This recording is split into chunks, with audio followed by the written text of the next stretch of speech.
Welcome back, Vesters. Hey, and I'm going to do something a little different tonight. I know I'm supposed to drop this video at 9 o'clock, but because of everything that has happened today, I definitely want to go ahead and get it out of my system. And so I'm going to go ahead and tell you now to go ahead and get your notes, your drink, and your vest, because we vested up at the beginning of the show. Let's go ahead and talk about this. So we already know the ending results of the Cleveland Browns versus the 49ers today. And guess what? I'm so happy about SHEDEUR and his safety. He was okay after that possible injury on the field with his ankle. He just kind of dinged it a little bit, but I'm highly upset with Kevin Stenfanski and Jeudy.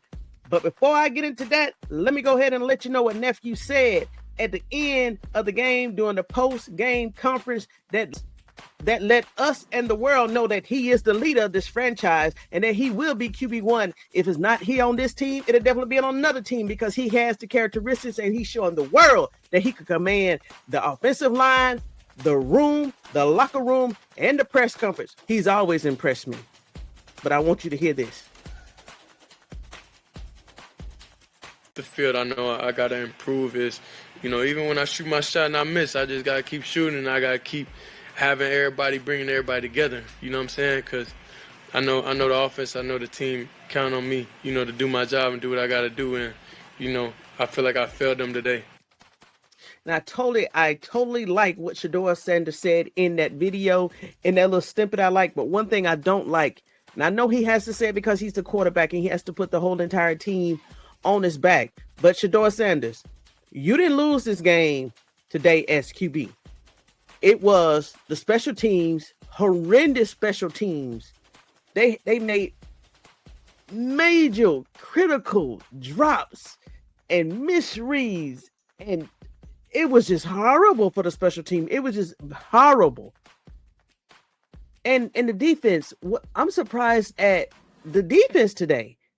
They couldn't sack Purdy, if that's how you pronounce his name.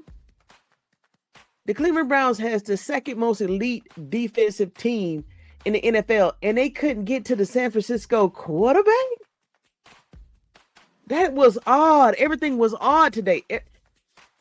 The first half of the game was excellent. shedeursanders, the offensive team, was in rhythm. You could tell it was still electric.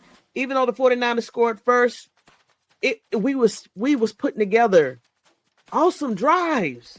And the Cleveland Browns made that touchdown from SHEDEUR to Fannin. After that, it just seemed like they went into the locker room and Kevin Stenfanski, somebody made the decision to pull the plug on the offense. Because even the reporter, even in the post-game interview, there was a reporter that asked SHEDEUR what happened in the second half regarding the offense. shedeursanders that he said that he was not in that type of space to provide or give his opinion on that. He said that is the role of the coach. His job is to play. SHEDEUR, I salute you because that really was somebody was trying to put you in the corner and make you say something out of your professional character. So salute to you, SHEDEUR. But something happened if you watch that game.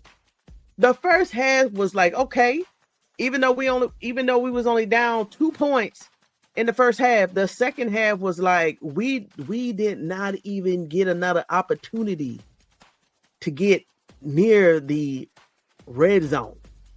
That's no lie. If you haven't seen the game, go back and watch the highlights. I definitely don't want to get a copyright over here, but it was a totally different team. And I still like the fact that nephew still had the eye of the tiger. He commanded the post-game interview. And once again, directly eye to eye. He checked that reporter when the reporter asked him about the questionable play that Kevin Stenfanski made on 4-1. SHEDEUR said that was not his place to come in on that. But SHEDEUR did say, hey, he wants to play and he likes to continue to play. He basically was telling that reporter, please don't ask me no more disrespectful questions regarding Kevin Stenfanski and his playing calls because he's not trying to lose his job. And that's how you do it, SHEDEUR. They need to stop trying to come to SHEDEUR with those questions, but they want him to slip. But they must have forgot who his daddy was, deionsanders. deionsanders have been training all of his sons and even his players on how to conduct themselves in terms of media interactions. Okay, so we're going to move forward with that. And as you know, and if you don't know, Kevin Stenfanski already said in his post-game interview that Shedeur Sanders will be starting next week against the Titans. So I'm definitely going to be in line for that game. I'm assuming that since Shedeur got his win against the Raiders last week, somebody made a call and said Shedeur would not be getting this win against the 49ers this week. So I guess somebody is trying to make it balanced. But this right here was a very winnable game. Very winnable. We could have won this in the first half. Kevin Stenfanski, you have to take the handcuffs off of Shedeur Sanders. Let him be a quarterback. Let him be an NFL quarterback. Let him throw that ball. If San Francisco was throwing the ball, Shedeur Sanders should be able to throw the ball. It was so many run plays, and I understand that the weather was a factor. But it was not as bad as it was predicted. The sun even came out, which I just saw that God was like, hey, I'm going to hold the weather for this game, you know? And this just went so wrong. This just went so wrong today. The weather was almost, I'm going to say, beautiful there in Cleveland. There was no rain, no snow. There was no clouds, no fog, nothing on the field. A few wind gusts here and there. I think they say even got it to 30 or 40, miles an hour. But if the 49ers was throwing the ball, Kevin Stenfanski, let him throw the ball. And once again, even though Shedeur touchdown was to Fannin, Kevin Stenfanski or Tommy Reese pulled Shedeur out of the game, and Jenkins run in for the 2-point conversion. Why? Why Shedeur can't hand the ball off in the red zone? But that's okay. He got his touchdown today. So the stats for Shedeur he completed 16 of 25 passes for 149 yards. He was sacked 3 times. Oh, that's another thing I want to talk about. Everything just fell apart in the third quarter. The O-line, we had maybe 2 or 3 members of the O-line get injured. One got out. One was removed from the game for a concussion. 2 more players on the offensive line got injured. I don't even know if they know who they're supposed to be playing or what role they're supposed to be playing. It's like a mix and match offensive line. So Kevin Stenfanski, Jimmy Haslam, Cleveland Browns, whatever you do this year, this upcoming draft, you need to focus on nothing but O-line. O-line, O-line, O-line. I heard that they're like the oldest O-line in the league. O-line members, O-line, O-line, O-line, O-line. Get that O-line right, because in the first half, the O-line stood up. They stood up. They really stood up. Shedeur had all the time in the world to throw the football down the field when he could, despite the weather elements. But in the second half, that O-line, they sacked Shedeur 3 times. Nobody didn't see those players coming in. Not one person. This is odd. I think I even heard in the fourth quarter that there was no first team defensive players or O-line members out on the field. It was all second string. Maybe that's what it was. I don't know. But behind the scenes, all the NFL teams, y'all need to get the second string players at least halfway decent. So if they do need to come into the game as a backup, they're very effective. But we'll move on from that. All right, so this is the main thing that I want to talk about. And if you see this picture here on the screen, I chose this picture on purpose, because from what I heard, Shedeur Sanders and Jeudy was having some type of dispute on the sideline. Jeudy, let me tell you one thing. Just like the cameras are on Shedeur Sanders, the cameras are on you. And who are you to question his calls? Now, in that game last week with the Raiders, when you dropped that questionable pause and the hippity scop, jumping up in the air like a rabbit, like you airborne, I wouldn't trust you either. Point blank, I would not trust you either. And guess what? Shedeur Sanders said directly and indirectly that he does not trust Jeudy. I wouldn't either, because even Jeudy, Shedeur did throw to him a couple times today. Jeudy slows down. Now, that first throw that Shedeur Sanders made in the first quarter, that nice throw, it probably went about 25 to 35 yards, Jerry Jeudy could have extended his body and catch that ball. And probably would have landed, he could have landed on his chest, but that was a very catchable ball.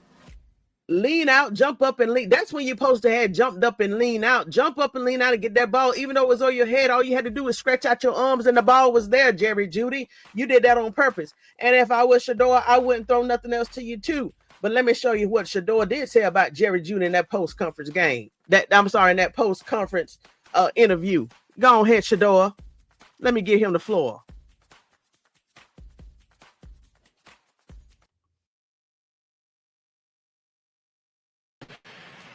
Like, as players and as teammates, we have to be able to gel with each other and be comfortable with each other in every situation. That takes time. That takes a lot of things. So, this team is not going to be a microwave thing.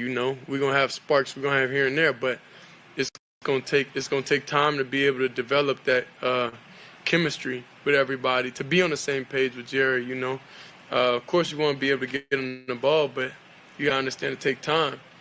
I'm more of a trust person, and that's just what it boiled down to. So we have to spend time on task and with all those guys and be able to trust and be able to see things at the same lens. A lot of time out there, I would say, passing-wise, we're not seeing everything at the same lens, or certain guys aren't in the same spot that we seen and we practice. Spot, I'm saying, like, who lined up where, if you put Jerry on this side, like, we just got to be comfortable and just make everything consistent. How do you balance the patience that you need, the time on task with? So there we have it. That was the comments that shedeursanders had stated about developing chemistry with his teammates, which we already know that he already has chemistry with Njoku. He has chemistry with Myles Garrett. He has chemistry with Simpson, Bond. That was an awesome catch that Bond made from SHEDEUR. He also has chemistry with a lot of other players, even the O-line. Don't forget, last week the O-line had lifted him up in the air. So shedeursanders already have chemistry with a lot of team members on defense and offense. But the Jerry Jeudy situation, behind the scenes, something is going on. Because as you could hear, as you could see, and you heard, shedeursanders said directly and indirectly he had an issue with Jerry Jeudy. Jerry Jeudy, you need to get on board. I already heard what Steve Smith has said about you, and I'm definitely going to find that clip, and I will be doing a follow-up video tomorrow about Jerry Jeudy specifically, and I'm going to bring up what Steve Smith said about Jerry Jeudy. Jerry Jeudy definitely should not be a wide receiver number 1. Maybe 3, but definitely not 1. As we see, he has the wrong attitude. Who fights with the quarterback while the nation is watching? Jerry Jeudy, this is backfiring on you. You're not gaining nothing. And after that play that you did last week, I wouldn't trust you either. You better be glad he threw to you at least a couple times after you made that miss, or you missed that catch this afternoon. But I will be coming back tomorrow to address that. But Vesters, until next time, make sure you get your notes and your drink and your vest, because we vested up today and we ain't standing by for this foolishness. And Kevin Stenfanski, Tommy Reese, if you go call plays, call plays. If you don't want to win with SHEDEUR, just say that. At least the world has already seen him in 2.5 games. Put him on the bench, save him from any possible injuries. Put Dylan Gabriel out there for the rest of the year if you want to lose, so that you can go ahead and get your pick and your quarterback. I heard about that too, Cleveland. If you want another quarterback after seeing what shedeursanders can do that. But trade him to a team that's going to give him the opportunity to be that franchise QB that he is. And I'm going to end on that note. All right, Vesta, see you tomorrow.